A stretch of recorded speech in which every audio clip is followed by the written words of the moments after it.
What, I'm quoting from one of you, those who might feel pressured to use assisted dying as an option. So if the three of you could give an example of just what that pressure might look like and where that pressure might come from.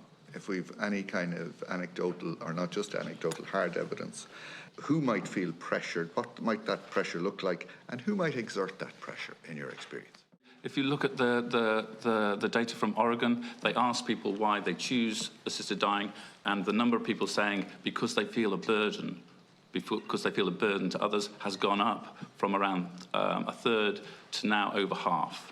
So over half of people are saying the reason they're doing this, in part, is because they feel a burden. So that's a kind of internal pressure, which you... Just in relation to, and I know those that are opposed to assisted dying always say that burden, it being a burden, is a kind of one of the reasons why people have availed of assisted dying. I mean, burden is a human emotion, and a human emotion when you're coming to part of the end of your life. And burden could mean a lot of things to a lot of people. But I just think, again, it's quite distasteful. Those that oppose assisted dying are trying to use this as a kind of form of, to kind of raise fear in people's kind of situations where they feel a burden to others. This is a perfectly kind of legitimate human emotion at this time, at their time of kind of their life. But I think that's just, it's twisted, in relation to this issue, and I just think it's unhelpful in relation to the broader kind of debate around assisted dying. I would say I'm influenced by various people that I've known, particularly from a disability perspective, who's spoken to me about the cost of their treatment and often feeling that they're a burden, and what extra burden they would feel if this was a possibility. So I've people like Kevin Fitzpatrick and Nicholas Tonti-Filippini, and so the people that I have known who have expressed this in writing, that for their own lived experience, that they often find it difficult in terms of what is the cost of their treatment, and they feel difficult maintaining a sense of their own worth, or this life is worth carrying on with, and this would just add to it. So I'm drawing on other people. And I suppose coming back to the societal change, did that change happen once we had progress in treatment, progress in the identity of illness? Once we reach that stage, then people live longer with illnesses that 30 years, 40, 50 years ago perhaps wouldn't have even been detected.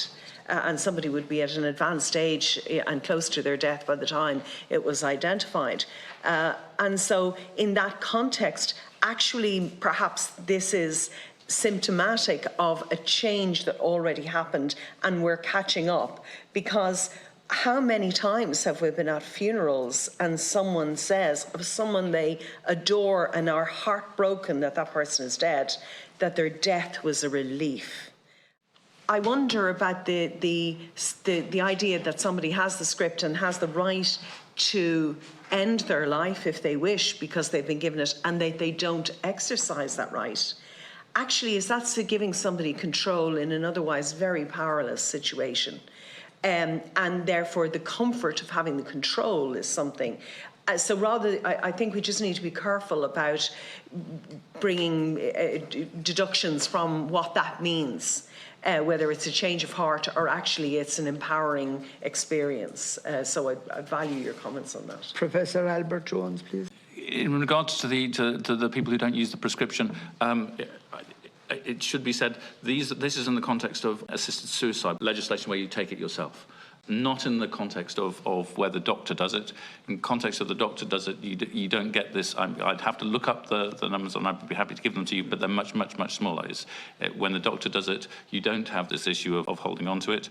And in terms of the culture shift, those things in relation to how we cope with the good news that we're living longer, but try to find ways to live longer better, how we cope with that, is the same issues, I think, which are behind people asking more about assisted dying, but that also the same pressures which, if we introduce it, will lead to it being used inappropriately.